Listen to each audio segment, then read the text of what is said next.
The battle was over almost before it began. The Luminary rescue ships cut through the asteroid outpost defenses like they were made of paper, but Marcus and Zarathel never got to see the conclusion. The shapeshifters had released some kind of neural gas into the escape pod, and despite Marcus's best efforts to hold his breath, consciousness faded from his mind like water draining from a broken tank. When Marcus awoke, he immediately knew something was very wrong. The surface beneath him was too smooth, too warm, and it pulsed with a rhythm that reminded him uncomfortably of a heartbeat. He opened his eyes to find himself lying on what appeared to be a living floor, in a room that definitely wasn't part of any ship he'd ever seen. The walls curved organically around him, their surface covered in patterns that shifted and moved like oil on water. Bioluminescent veins ran through everything, providing a sickly green light that made his skin look pale and corpse-like. The air itself felt thick and somehow hungry. "You are awake," a familiar musical voice said from beside him. Marcus turned his head and saw Zarathel sitting against the curved wall nearby. She was alive and apparently unharmed, but something was different about her. The inner light that had always emanated from her skin was much dimmer now, flickering like a candle flame in a strong wind. "Where are we?" Marcus asked, struggling to sit up. His body felt heavy and sluggish, as if his blood had been replaced with syrup. "A Void Collective harvesting ship," she replied. "They brought us here after their shapeshifters captured us at the outpost." Marcus looked around the organic chamber more carefully. There were no obvious doors or windows, just the seamless curves of living wall. "How long have we been here?" 3 days by my estimation. You have been unconscious longer than I expected. The neural gas affects different species in different ways. 3 days? Marcus felt a surge of panic. "What have they done to you?" Zarathel held up her hands, and Marcus could see that the crystalline structures at her fingertips were noticeably darker than before. "They are draining me slowly," she said matter-of-factly, "taking just enough of my life energy to keep me weak but not enough to kill me quickly. They seem to be savoring the process. There has to be a way out of here. I have examined every surface of this chamber multiple times. The walls are not just grown. They are alive.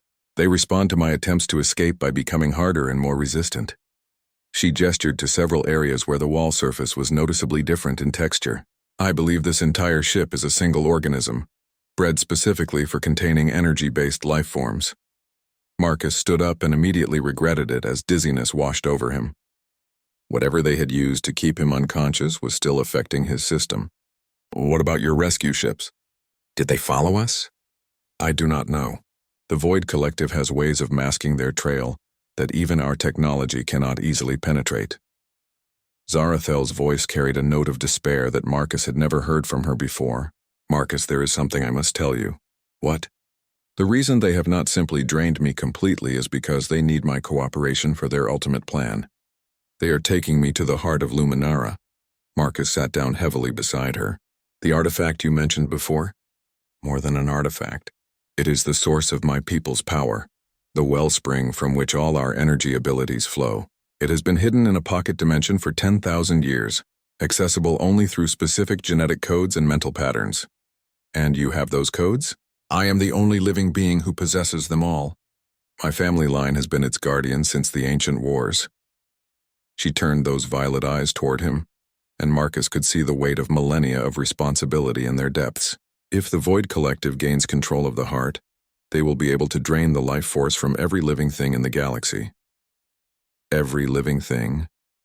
Every planet, every star system, every form of biological and energy-based life. They would turn the entire galaxy into a lifeless void, with themselves as the only remaining conscious entities. Her voice dropped to a whisper. "They have been planning this for centuries, Marcus. Everything they have done, every race they have consumed, has been preparation for this moment." Marcus felt a chill that had nothing to do with the temperature of their living prison. "So why haven't they forced you to open it already?" "Because the heart has defenses. Approach it with evil intent, and it will destroy anyone within 100 light-years of its location. They need me to willingly open the way, believing that I am acting to save lives rather than doom them. And they think they can convince you to do that?" Zarathel was quiet for a long moment. When she spoke again, her voice was barely audible. "They have you, Marcus." Before he could ask what she meant, a section of the wall began to iris open like a living aperture. The creature that entered was unlike anything Marcus had ever seen. It was tall and roughly humanoid in shape, but its body seemed to be made of darkness given form. Energy crackled around it like black lightning, and where its face should have been, there was only a void that hurt to look at directly. "Princess Zarathel," the creature said in a voice like wind through a cemetery, "I trust you have had time to consider our proposition." "I have told you my answer, Void Lord," she replied with as much dignity as she could muster. "I will never open the way to the heart, perhaps, but I think you may feel differently after you see what we have prepared for your human companion." The creature gestured, and the wall behind it became transparent. Through it, Marcus could see into another chamber where dozens of humans were suspended in what looked like energy cocoons. They were all unconscious, but he could see their life energy being slowly drained away in visible streams of light. "We have been collecting humans for some time," the Void Lord continued conversationally. "Your species has such interesting energy patterns. The neural pathways are complex enough to provide entertainment during the draining process." Marcus felt sick. "Those people are still alive?" "Oh, yes. Death would end their usefulness. We prefer to keep our food fresh." The creature's attention turned back to Zarathel. "Your companion will join them if you continue to refuse our reasonable request." "You call the destruction of all life in the galaxy reasonable?" "We call it efficient. Life is chaotic and wasteful. We will bring order to the cosmos." Zarathel stood up, and despite her weakened condition, she managed to project an aura of royal authority. "I will not betray my people and everything they stand for, no matter what you threaten. Even if the threat is to someone you have come to care for?" The Void Lord moved closer to Marcus, and he could feel cold emanating from the creature like a physical force. "We have observed the energy patterns between you, Princess. You have developed what your species calls affection for this human." Marcus saw Zarathel flinch, and he realized the alien had found her weakness. She would sacrifice herself to save others, but could she sacrifice him? "Princess," Marcus said quietly, "don't do it. Whatever they want, don't give it to them." "How touching," the Void Lord said, "but ultimately irrelevant. You will both serve our purposes, willing or not. The only question is whether the process will be pleasant or educational." The creature raised its hand, and dark energy began building around its fingers. Marcus could feel the life being pulled from his body, a sensation like drowning in reverse. Every breath became harder, every heartbeat more labored. "Stop," Zarathel cried out. "I will consider your offer, but I need time to prepare the proper mental state for accessing the heart." "How much time?" "1 day. The access rituals cannot be rushed without risking permanent damage to the dimensional barriers." The Void Lord considered this, and the draining sensation stopped. Marcus gasped and fell to his knees, feeling like he had just run a marathon. "1 day. The creature agreed. "But know this, Princess. If you attempt any deception, we will drain every human on this ship slowly enough that their screams will last for weeks." The being departed, and the wall sealed itself behind it. Marcus looked up at Zarathel and saw tears flowing down her luminescent cheeks. "I am sorry, Marcus," she whispered. "I cannot let them hurt you." "Princess, you can't seriously be considering this. What choice do I have?" She sank down beside him, her energy almost completely depleted. "I love you, Marcus Chen. I cannot watch you die for my principles." Marcus stared at her in shock. In all the chaos and danger they had faced together, he had not allowed himself to acknowledge what he had been feeling.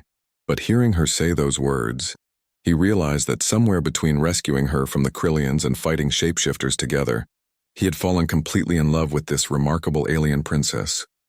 "I love you too," he said quietly, "but that's exactly why you can't do this. If you give them what they want, everyone dies, everyone." "I know," she whispered, "but I cannot bear to lose you." They held each other in the pulsing green light of their living prison, while outside the walls, the Void Collective's ship carried them toward the greatest threat the galaxy had ever known. The Luminari outpost appeared on their sensors like a small jewel against the darkness of space. It was built into an asteroid, its crystalline structures extending from the rocky surface in elegant spirals that caught and reflected starlight. To Marcus, it looked like something from a dream, beautiful and impossibly delicate. "Finally," he breathed, allowing himself to feel a moment of relief as their battered escape pod approached the docking bay. The Void ships had fallen behind during the last hour of their flight, apparently still dealing with the damage Zarathel had inflicted on their lead vessel. But the princess didn't share his relief. She was staring at the outpost with a troubled expression, her violet eyes reflecting the glow of the navigation displays. "Something is wrong," she said quietly. "What do you mean? This is your people's station, right?" "Yes, but—" She leaned forward, studying the sensor readings. "There should be at least 3 ships docked here. I see only one, and its configuration is not familiar to me." Marcus checked the communications panel. "They're responding to our docking request with the proper codes. Everything looks normal." "Appearances can be deceiving, Marcus Chen, especially when dealing with beings who can manipulate energy as my people do." Despite her concerns, they had little choice. Their escape pod's life support was failing, and they were running on reserve power. Marcus guided the craft into the outpost's docking bay, which sealed around them with a soft hiss of equalizing pressure. Through the pod's viewport, Marcus could see figures moving in the bay. They were tall and elegant like Zarathel, with the same luminescent skin and crystalline fingertips. But something about their movement seemed wrong, too precise and coordinated. "Those are not my people," Zarathel said with certainty. "How can you tell? Watch how they move. Luminari have individual patterns of energy flow that affect our physical gestures. These beings move in perfect synchronization, as if they share a single consciousness." Marcus was about to ask what that meant when the airlock request chimed. Someone wanted to board their pod. Should we answer it? Zarathel closed her eyes and placed her hands flat on the control panel. The crystals at her fingertips began to glow softly. "I can sense multiple energy signatures outside, but they feel hollow, like shells containing something else entirely." The airlock chimed again, more insistently this time. "Princess Zarathel," a voice came through the communication system. It sounded like her people's musical language, but with an undertone that made Marcus's skin crawl. "Welcome to Outpost Thyril. Please open your airlock so we may greet you properly." "Shapeshifters," Zarathel whispered. "They have taken the forms of my people, but they cannot perfectly replicate our energy signatures. What do we do?" Before she could answer, the decision was made for them. The pod's airlock began cycling open from the outside. Whoever was out there had override codes for Luminari technology. "Stay behind me," Zarathel said, rising from her seat. Energy began to gather around her hands, crackling between her fingertips like contained lightning. 3 figures entered the escape pod. They looked exactly like Luminari, tall and graceful with glowing skin and violet eyes. But Marcus could see what Zarathel meant about their movements. They moved like puppets controlled by the same hand, turning their heads in perfect unison to look at the princess. "Sister," the center figure said with a smile that didn't reach its eyes. "Father has been so worried about you." "I have no sisters," Zarathel replied coldly. "And my father would never send agents who reek of the void." The false Luminari's expressions didn't change, but the temperature in the pod suddenly dropped several degrees. "You are more perceptive than we expected, Princess. But it matters little. You will come with us." "I think not." Zarathel raised her hands and brilliant energy exploded from her fingertips. The blast should have vaporized the 3 shapeshifters instantly, but instead it seemed to be absorbed into their bodies. Their false Luminari forms flickered for a moment, revealing glimpses of something dark and twisted underneath before stabilizing again. "Void touched," Zarathel breathed. "They are already partially drained. My energy only feeds them." The center figure's smile widened, showing teeth that were suddenly far too sharp. "Indeed, Princess. We are no longer truly alive, which makes us immune to your people's abilities. We serve the collective willingly now, and soon you will join us." Marcus had heard enough. While the shapeshifters were focused on Zarathel, he grabbed his plasma cutter and triggered it at maximum power. The superheated beam caught the nearest false Luminari across the torso, and this time there was a satisfying result. The creature screamed and collapsed, its disguise failing completely to reveal something that looked like a cross between a spider and a nightmare. The other 2 turned toward Marcus with expressions of surprise. Apparently they had dismissed him as irrelevant. "The human has interesting reflexes," one of them said conversationally.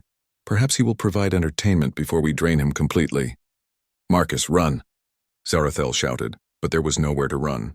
They were trapped in a small escape pod with 2 creatures that could absorb energy, and probably had reinforcements waiting outside.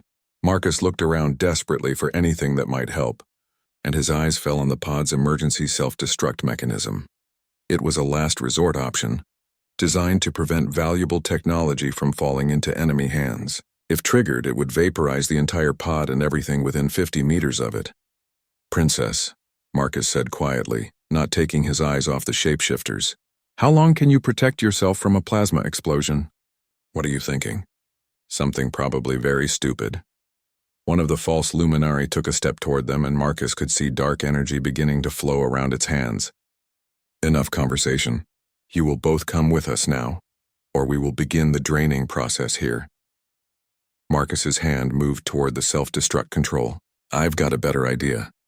But before he could trigger the device, Zarathel grabbed his wrist. Wait, she said urgently. There is another way.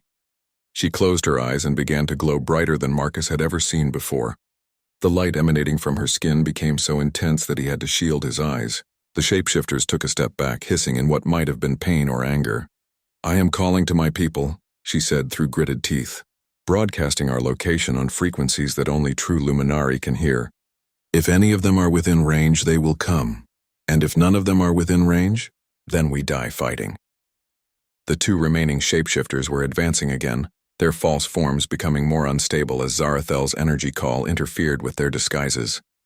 Marcus could see their true shapes flickering in and out of visibility, things of shadow and hunger that made his stomach turn.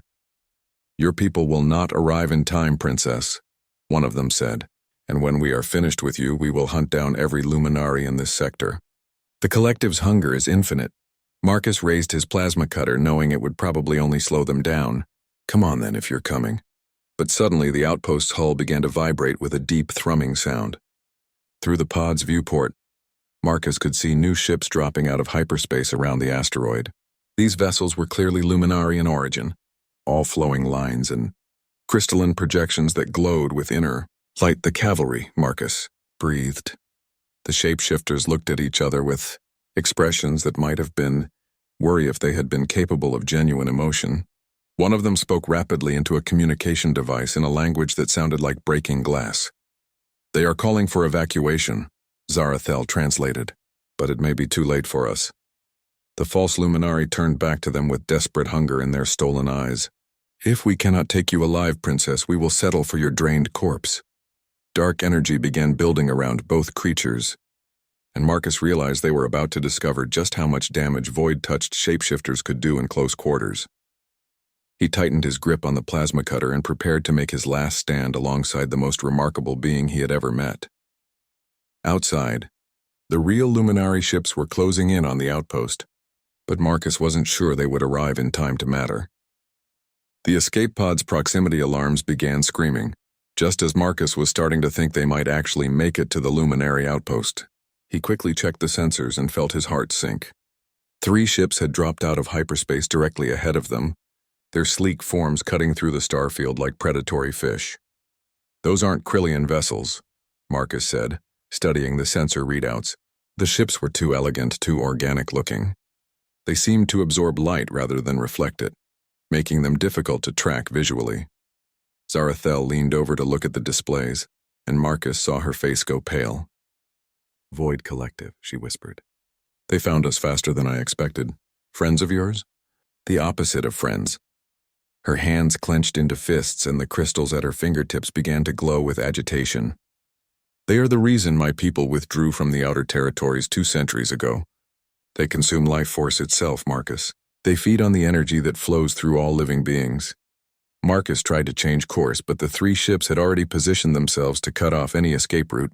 The pod's communication system crackled to life, and a voice that sounded like wind blowing through a graveyard filled the tiny cabin. Princess Zarathel of the Luminari, the voice said in perfect English. You will surrender yourself to us immediately. Resist and we will make your death last for centuries. Cheerful bunch, Marcus muttered, checking their weapon systems. The escape pod had minimal defensive capabilities. Just a single plasma cannon with enough charge for maybe 6 shots. Can we outrun them? Not in this vessel, Zarathel replied. But Marcus, there is something you must know about the Void Collective. They cannot simply take me by force. Their feeding requires willing surrender or complete psychic domination. As long as I resist, they cannot drain my life energy. And what about me? Her expression grew troubled. You are human.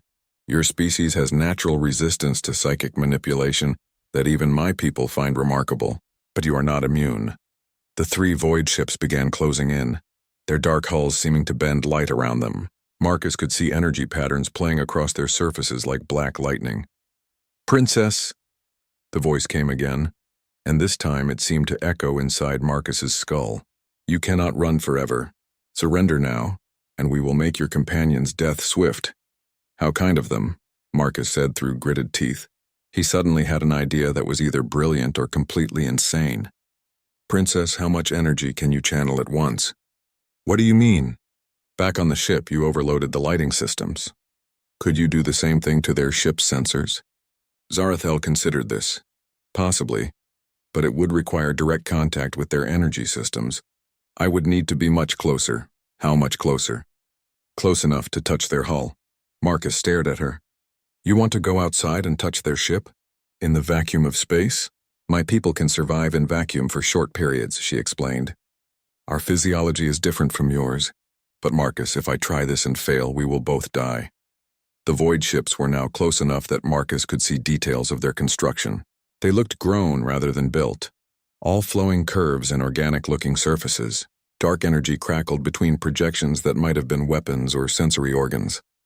"How long can you survive out there?" "Perhaps 10 minutes in this environment. Less if I am exerting myself." Marcus began calculating angles and distances. It was a crazy plan, but it might be their only chance. "What do you need me to do?" "Get me as close to the lead ship as possible. When I signal, seal the airlock and move away quickly. I will attempt to overload their navigation and weapon systems." Before Marcus could object to the incredible danger of what she was proposing, Zarathel was already moving toward the pod's small airlock. She paused at the entrance and looked back at him. "Marcus Chen, if something happens to me, you must promise to tell my people what the Void Collective is planning. They are not here for me alone." "They seek something far more dangerous. What are they after?" "The heart of Luminara. An artifact that my family has guarded for 10,000 years. With it, they could drain the life force from entire star systems." Her violet eyes were intense with urgency. "Promise me." "I promise," Marcus said, though he had no idea how he would ever reach her people if she died. Zarathel smiled, and for a moment her whole body seemed to glow with inner light. "You are a good man, Marcus Chen. Perhaps the best I have ever known." She cycled through the airlock before he could respond. Marcus watched through the small porthole as she emerged into the vacuum of space. Her skin was glowing brighter now, creating a protective field around her body. She looked like a small star drifting between the ships. Marcus piloted the pod closer to the lead void vessel, his hands steady on the controls despite the terror coursing through his veins. The alien ship was massive up close, easily 100 times larger than their tiny escape pod. Its dark surface writhed with patterns that hurt to look at directly. Through the porthole, he saw Zarathel reach out and place her hands against the void ship's hull. Immediately, brilliant energy began arcing between her fingertips and the alien vessel's surface. The princess's body was now blazing like a miniature sun, and Marcus had to look away to avoid being blinded. The void ship began to convulse. Energy patterns that had been flowing smoothly across its surface became chaotic, sparking and flashing randomly. Marcus heard alarms begin sounding from the alien vessel, though he couldn't understand the language. But something was wrong. Zarathel was supposed to signal him when to move away, but she hadn't given any indication. Through the porthole, Marcus could see that she was locked in some kind of struggle with the ship itself. Dark tendrils of energy had emerged from the hull and were wrapping around her arms and legs. The Void Collective was trying to drain her energy even as she attempted to overload their systems. Marcus didn't hesitate. He triggered the pod's plasma cannon and put all 6 shots directly into the section of hull where the princess was trapped. The explosions tore through the alien ship's surface, severing the dark tendrils and freeing Zarathel. She immediately pushed off from the damaged hull and began floating back toward the escape pod. But she was moving too slowly, and Marcus could see that her inner light was flickering weakly. The brief contact with the void ship had drained much of her energy. The other 2 void vessels were closing in, and the damaged ship was beginning to regenerate its hull plating where Marcus had shot it. They had maybe seconds before the aliens re-established their weapons lock. Marcus opened the pod's airlock and reached out to grab Zarathel as she drifted close. Her skin was cold to the touch and her eyes were only half open. He pulled her inside and sealed the lock just as energy beams began lancing past them. Did it work? he asked as he strapped her into the co-pilot seat. Partially, she whispered. Their navigation systems are damaged, but not critically. We have perhaps 5 minutes before they can pursue effectively. Marcus was already pushing the pod's engines to maximum. The little craft wasn't built for this kind of abuse, but it responded gamely, shooting away from the void ships at its maximum acceleration.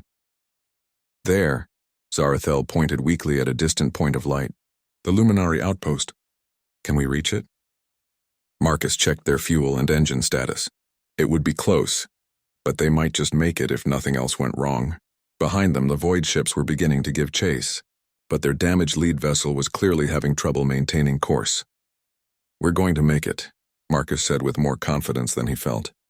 But even as they raced toward the supposed safety of the Luminary outpost, Marcus couldn't shake the feeling that their troubles were just beginning. The princess had mentioned that using her abilities sent signals across the galaxy. How many other enemies were now converging on their position? Zarathel seemed to sense his thoughts. I'm sorry, Marcus, she said quietly. I have brought great danger into your life. Lady, my life was pretty boring before I met you, Marcus replied. At least now I'll have interesting stories to tell, if he lived long enough to tell them. Marcus led Princess Zarathel through the twisting corridors of his ship, his plasma cutter held ready. The solitary dawn had never felt so much like a maze before. Every shadow potentially hiding another Krillian raider. Behind him, the princess moved with surprising grace despite her ordeal, her bare feet making no sound on the metal deck plates. How many more are there? Marcus whispered as they reached a junction in the corridor. I counted at least 12 when they brought me aboard, Zarathel replied, her musical voice barely audible. But Marcus Chen, there is something you must understand. These are not ordinary raiders. Marcus paused at the corner and risked a quick look down the adjacent hallway. Empty, but he could hear movement somewhere in the distance. What do you mean? They are shadow hunters, elite warriors of the Krillian Empire, sent specifically to capture me. Her violet eyes reflected the dim emergency lighting. My father is the High Chancellor of the Luminari Collective. Taking me gives them significant leverage in the current peace negotiations. Peace negotiations? Marcus felt a chill that had nothing to do with the ship's recycled air. Lady, I'm just a salvage operator. I don't know anything about galactic politics. Zarathel placed her hand on his arm, and Marcus was surprised by how warm her touch was. Her skin seemed to pulse with that inner light he had noticed before. You know enough, she said. You know right from wrong. That is more than many beings possess. They moved through the ship toward the docking bay where Marcus kept his escape pod. It was a standard emergency craft, barely large enough for 2 people, but it would get them away from the solitary dawn before the Krillians decided to destroy it entirely. As they approached the bay, Marcus heard the unmistakable sound of energy weapons being charged. He held up a hand, stopping Zarathel, and peered around the corner. 3 shadow hunters stood between them and the escape pod, their weapons trained on the corridor entrance. They anticipated our route, the princess whispered. Shadow hunters are cunning strategists. Marcus studied the layout of the docking bay. The escape pod was maybe 30 feet away, but there was no cover between their position and the craft. The Krillians had positioned themselves perfectly to catch anyone trying to reach it. Is there another way? He asked. Zarathel closed her eyes for a moment, and the crystalline structures at her fingertips began to glow softly. I can sense the ship's energy patterns. There is a maintenance tunnel that leads directly under the docking bay, but it will put us very close to their position. Close enough to surprise them? Perhaps. But Marcus, you should know that I am not entirely helpless. She opened her eyes, and for a moment they seemed to glow with the same inner light as her skin. My people have certain abilities that yours do not. Before Marcus could ask what she meant, she was moving toward a maintenance hatch in the floor. Her fingers traced patterns over the lock mechanism, and the crystals at her fingertips pulsed brighter. The hatch opened with a soft click. They dropped into the narrow tunnel beneath the deck plates. The space was cramped and filled with power conduits and life support systems. Marcus had to crawl on his hands and knees, but somehow Zarathel managed to move through the confined space with fluid elegance. After what felt like hours but was probably only minutes, they reached a position directly under the escape pod. Above them, Marcus could hear the shadow hunters moving around, their clicking communications filled with growing impatience. Now what? Marcus whispered. Zarathel placed her hands flat against the deck plating above them. The crystals on her fingertips began to glow brighter, and Marcus felt a strange tingling in the air around them. "My people can manipulate certain forms of energy," she explained softly. "I am going to overload the lighting systems in the docking bay. When the lights fail, we must move immediately. You can do that. I can do many things, Marcus Chen, but such abilities come with a price." Her expression grew serious. "Using them reveals my location to others who possess similar capabilities. Every time I employ my gifts, I send out ripples through what you might call the energy web that connects all living things." Marcus didn't fully understand what she was talking about, but he could see the concentration on her face as she prepared to act. "Are you saying there are others looking for you besides the Krillians?" "There are always others," she said quietly. "Power calls to power across the galaxy. But we will worry about that later." The deck plating above them suddenly grew warm under Zarathel's touch. Marcus heard a humming sound that seemed to come from everywhere at once, and then the lights in the docking bay began to flicker. The Shadow Hunter's clicking communications took on an urgent tone. "Now," Zarathel whispered. Marcus kicked out the access panel above them and hauled himself up into the docking bay. The lights were strobing wildly, creating a disorienting display of shadows and brilliant flashes. The three Krillians were looking around in confusion, their weapons still ready but no longer aimed at the escape pod. Marcus didn't hesitate. He rolled toward the nearest Shadow Hunter and triggered his plasma cutter, catching the alien across its legs. As it toppled, he was already moving toward the second one. Behind him, he could hear Zarathel emerging from the maintenance tunnel. The second Krillian spotted him and raised its weapon, but something extraordinary happened. Zarathel stepped into view, and suddenly the air around her seemed to shimmer with energy. She raised her hand and lightning arced from her fingertips to the Shadow Hunter's weapon. The energy rifle exploded in the alien's grasp, sending fragments of metal and circuitry across the docking bay. The third Krillian turned toward the princess, recognizing the greater threat. Marcus saw his opportunity and tackled the creature from behind, driving his plasma cutter deep into the gap between its head and torso. The alien dropped immediately. "The escape pod," Zarathel said urgently. "More will come soon." They ran to the small craft and tumbled inside. Marcus sealed the hatch and began the launch sequence, his hands flying over the controls with practiced efficiency. Behind them, he could hear more Shadow Hunters entering the docking bay. The escape pod shot out of the solitary dawn, just as energy beams began filling the space where it had been docked. Marcus engaged the pod's minimal engine and sent them racing away from his ship into the darkness of space. "Where can we go?" Zarathel asked as she strapped herself into the co-pilot's seat. Marcus checked their position and fuel reserves. They had maybe 6 hours of flight time before the pod systems began to fail. "There's a refueling station at Kepler 7. It's neutral territory, and they don't ask questions if you pay in hard currency." "That will not be far enough," the princess said quietly. "The Shadow Hunters will follow us, and they are not the only ones who will be looking now." "What do you mean?" Zarathel touched her fingertips together, and the crystals flickered with residual energy. "When I used my abilities back there, I sent out a signal that traveled faster than light itself.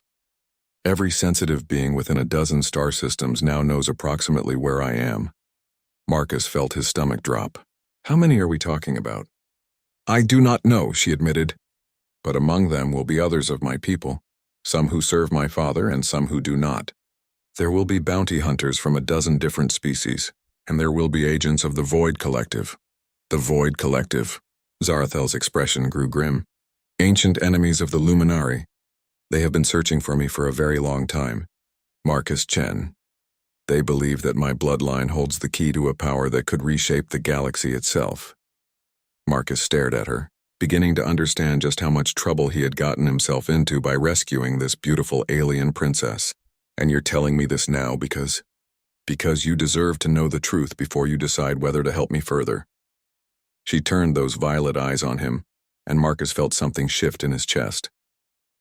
"You have already risked your life to save mine. I will not ask you to do more unless you choose to do so freely." Outside the escape pod's small viewport, stars wheeled slowly past in the eternal darkness. Marcus thought about his simple life as a salvage operator, about the comfortable routine of searching for valuable debris in the void between worlds. That life was over now, whether he helped the princess or not. The Krillians would never stop hunting him after what he had done to their Shadow Hunters. What exactly are you asking me to do? Help me reach my people, Zarathel said. There is a luminary outpost at the edge of this star system. If I can get there, I can contact my father and arrange for proper protection. Marcus checked their fuel reserves again. It would be cutting it close, but they might just make it. And if we don't make it, then we will face whatever comes together, the princess said. But Marcus, you should understand that helping me will change your life forever. There will be no going back to your old existence. Marcus looked at her sitting in the co-pilot's seat of his tiny escape pod, her skin glowing softly in the dim light of the instrument panels. She was the most beautiful and dangerous being he had ever encountered. And he was probably making the biggest mistake of his life. Well, he said, adjusting their course toward the edge of the star system. I always wanted to see more of the galaxy. The alarm screamed through the corridors of the merchant vessel Solitary Dawn as Marcus Chen pressed himself against the cold metal wall. His heart hammered against his ribs while he listened to the thunderous footsteps of the Krillian raiders stomping through the ship. The massive insectoid aliens had boarded his cargo hauler 3 hours ago, and now they were systematically searching every compartment. Marcus gripped his plasma cutter tighter. It wasn't much of a weapon, but it was all he had. The tool had served him well during his 5 years as an independent salvage operator, cutting through twisted metal and debris from dead ships floating in the void. Now he might need it to cut through something very much alive. The footsteps grew closer. Marcus could hear their clicking mandibles and the wet sounds they made when they communicated in their alien language. He had seen what Krillians did to human prisoners. The lucky ones died quickly. A new sound reached his ears through the ship's ventilation system.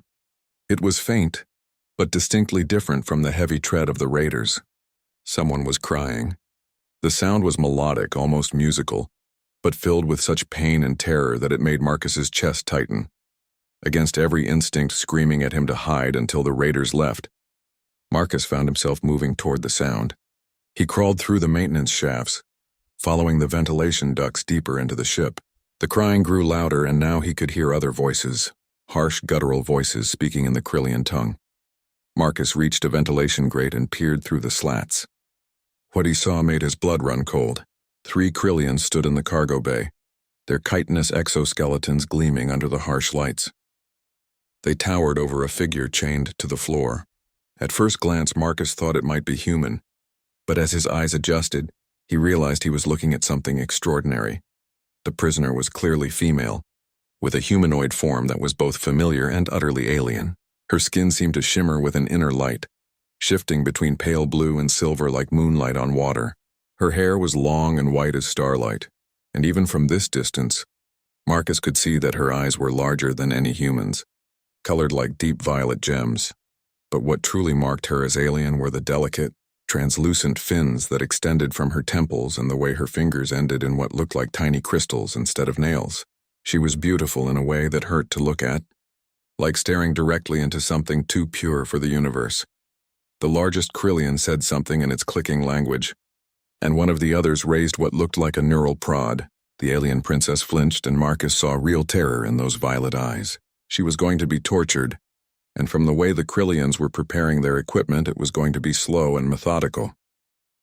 Marcus had always prided himself on being practical. He minded his own business, kept his head down, and survived in a galaxy that seemed determined to kill anyone foolish enough to venture beyond Earth's protective barriers. But looking at this beautiful, terrified being, something inside him snapped. He unscrewed the ventilation grate as quietly as possible and dropped into the cargo bay.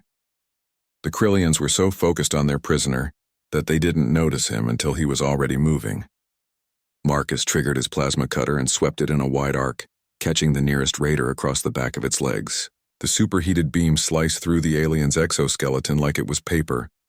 The creature screamed and collapsed, green ichor spraying across the floor. The other 2 Krillians spun toward Marcus, their compound eyes reflecting the light of his weapon. The larger one hissed something that didn't need translation and charged. Marcus had faced dangerous situations before, but nothing like this. The Krillian was 8 feet tall and moved with the terrifying speed of a natural predator. Its clawed arms reached for him just as Marcus rolled to the side and brought his plasma cutter up in a defensive position. The beam caught the alien across its torso, and Marcus felt a moment of savage satisfaction as the creature stumbled. But Krillians were tough, and this one wasn't finished. It backhanded Marcus with enough force to send him flying across the cargo bay. He hit the wall hard and felt something crack in his ribs. The third Krillian was moving toward the princess with its neural prod raised. Marcus realized with growing horror that they intended to use her as leverage against him. He forced himself to his feet despite the pain shooting through his side and lunged forward. What happened next would replay in Marcus's mind for the rest of his life, as the Krillian brought the neural prod down toward the princess. She looked up at Marcus with those impossible violet eyes. There was something in her gaze, a kind of recognition that went deeper than gratitude. It was as if she was seeing not just who he was, but who he could become. Marcus reached the alien just as the prod made contact with the princess's shoulder. She screamed, and the sound was like breaking crystal. Something primal and protective exploded in Marcus's chest. He drove his plasma cutter deep into the Krillian's back, holding the trigger until the beam burned completely through its torso. The cargo bay fell silent except for the soft humming of the ship's systems and the princess's labored breathing. Marcus looked around at the three dead aliens, hardly believing he was still alive. His hands were shaking so badly he could barely hold his weapon. The princess was staring at him with an expression he couldn't read. Up close, she was even more beautiful and alien than he had thought. When she spoke, her voice was like music played on instruments he had never heard.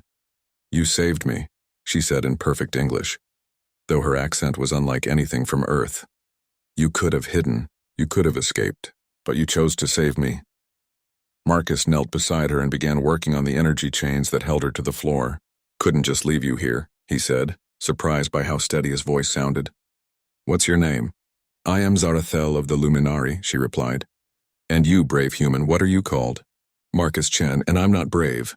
I'm just stubborn." He managed to get the chains open and helped her to her feet. She was tall, nearly matching his own 6-foot frame. "We need to get out of here before more of them show up." But as they moved toward the exit, Marcus couldn't shake the feeling that something had just changed in his life forever. The way the princess looked at him, the way she had spoken his name, suggested that this rescue was only the beginning of something much larger and more dangerous than he could possibly imagine. Captain Marcus Chen had seen many strange things during his 3 years aboard the diplomatic vessel Harmony's Edge, but nothing quite prepared him for the sight of a 7-foot-tall fox-like alien pinning a human traitor against the wall of the space station's cantina. The Vulpine's orange and silver fur bristled with aggression, her pointed ears flat against her skull as she bared razor-sharp teeth. "You dare insult the honor of Pax Silverclaw?" she snarled, her voice carrying the distinctive rolling accent of her species. The human, a scrawny merchant named Garrett, whimpered as her claws pressed against his throat. Marcus sighed and set down his drink. As the only human diplomat on Kepler Station, these situations unfortunately fell into his jurisdiction. The Vulpine Confederacy had been humanity's newest trading partner for only 6 months, and relations remained delicate. One dead human trader could spark an interstellar incident. "Excuse me?" Marcus called out, approaching slowly with his hands visible. The cantina had fallen silent, various alien species watching the confrontation with interest. "I'm Captain Chen, Human Diplomatic Corps. Perhaps we can resolve this peacefully." The Vulpine female turned her head toward him, revealing striking amber eyes that seemed to glow in the dim lighting. She was magnificent in a terrifying way, all lean muscle and predatory grace. Her fur bore intricate braided patterns that Marcus recognized as marks of high rank within Vulpine society. "This does not concern you, human," she growled, though she didn't increase pressure on Garrett's throat. This dishonor bringer suggested that Pax Silverclaw trades in inferior goods. Such insults demand blood. Marcus glanced at Garrett, who looked ready to faint. The trader had probably made some thoughtless comment about product quality, without understanding Vulpine culture. To them, questioning the quality of their goods was equivalent to calling them liars and cheats. "I understand the insult was grave," Marcus said carefully, drawing on his diplomatic training. "However, I believe this human spoke from ignorance, not malice. Perhaps there's another way to address this dishonor?" The Vulpine's ears twitched slightly, a sign of curiosity in her species. "You would speak for this coward?" "I would offer myself as his advocate," Marcus replied, then took a deep breath and said the words that would change everything. "In fact, I challenge you for his life." The cantina erupted in surprised murmurs. The Vulpine female's eyes widened, her grip on Garrett loosening as she stared at Marcus in shock. Among her people, formal challenges were sacred rituals, and for an outsider to invoke one was almost unheard of. "You challenge me?" she repeated slowly, as if testing the words. "I do," Marcus confirmed, hoping he understood the protocol correctly. "Single combat according to your customs. If I win, Garrett goes free and unharmed. If you win," he shrugged. "I suppose that's up to you." The Vulpine released Garrett entirely, who immediately scurried away into the crowd. She stepped closer to Marcus, studying him with those penetrating amber eyes. At nearly 7 feet tall, she towered over his 6-foot frame, but Marcus held his ground. "I am Alpha Lyra Silverclaw of the Bright Moon Pack," she announced formally. "You are either very brave or very foolish, human." Marcus Chen, and probably both, he admitted, earning what might have been the ghost of a smile from her. "Very well. I accept your challenge." She paused, tilting her head in a distinctly canine manner. "The combat will take place at dawn tomorrow in the station's arena. Prepare yourself, Marcus Chen."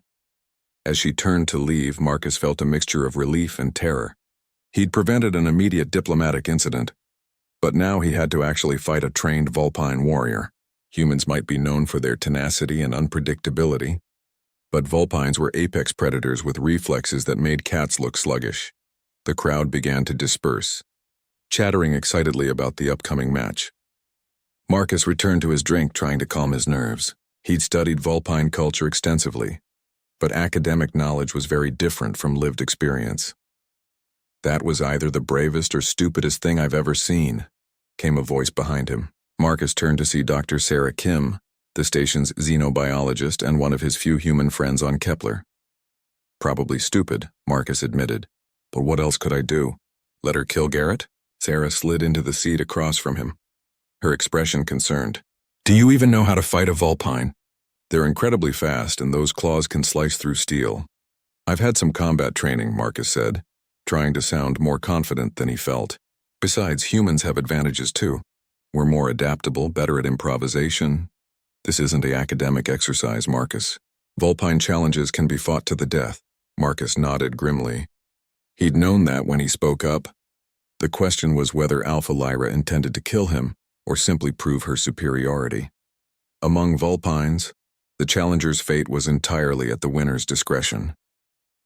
Later that evening, Marcus spent hours researching everything he could about Vulpine combat techniques and social customs. Their fighting style emphasized speed and agility, using their natural weapons, claws and teeth, in lightning-fast strikes. They were pack hunters by nature, but in single combat, they relied on overwhelming their opponent quickly.